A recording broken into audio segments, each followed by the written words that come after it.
Tonight, the nation is turning to Pennsylvania, a major battleground in American politics. From the Three Rivers in Pittsburgh to the striking green dome of the Capitol building in Harrisburg, the heart of government in the Commonwealth, to historic Independence Hall in Philadelphia. Voters across Pennsylvania are making a choice that will impact control of the U.S. Senate and potentially influence the 2024 presidential race. Welcome to CNN's coverage of election night in America, the midterm primaries. I'm Jake Tapper. We're standing by for results in what is sure to be an eventful election night.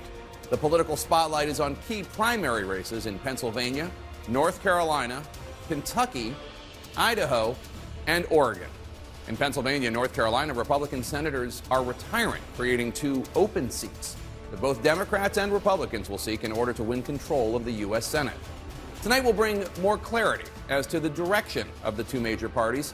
It's also a significant new test of former President Trump's grip on the Republican Party and President Biden's sway over the Democrats, as both weigh a potential rematch in 2024.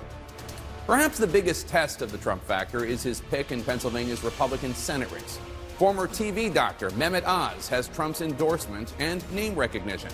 Yet right now, Oz is locked in a three-way competitive primary race against former hedge fund CEO Dave McCormick and a relatively unknown conservative, Kathy Barnett, who made a late surge. Barnett has a compelling personal story as she tries to make history as the first black Republican woman in the Senate. But she's also gained attention for her anti-gay and anti-Muslim bigotry, as well as her unfounded denial of the 2020 election results. Another key test of Trump's clout, the Republican governor's race in Pennsylvania. The former president has endorsed controversial state senator Doug Mastriano, another one of Pennsylvania's leading supporters of Trump's bogus claim that he won the 2020 election. Mastriano is running against former Congressman Lou Barletta, former U.S. Attorney Bill McSwain, and businessman Dave White.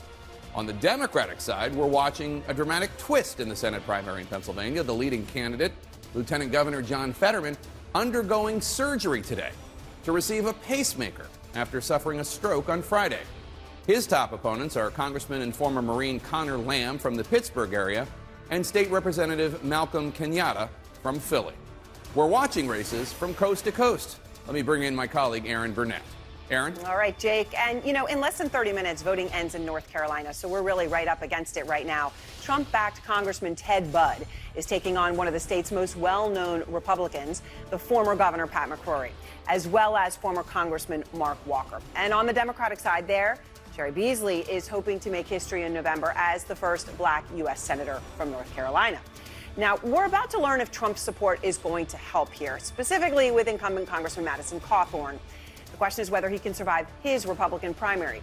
A one-time rising star of the right, Cawthorn's first term has been plagued by multiple scandals and controversies. And now, State Senator Chuck Edwards and other primary rivals are hoping to put an early end to Cawthorn's congressional career. Meantime, on the other side of the country in Oregon, President Biden made his first endorsement of the midterm campaign, backing the incumbent Congressman, centrist Democrat Kurt Schrader. Schrader, though, is facing a strong primary challenge from the progressive wing of the party, Jamie McLeod Skinner. And we are standing by for first results in a lot of exciting races. There are so many of them tonight. And, Jake, all the twists and turns to get us to this moment in the past few days, nobody could have predicted. It's very exciting, Aaron.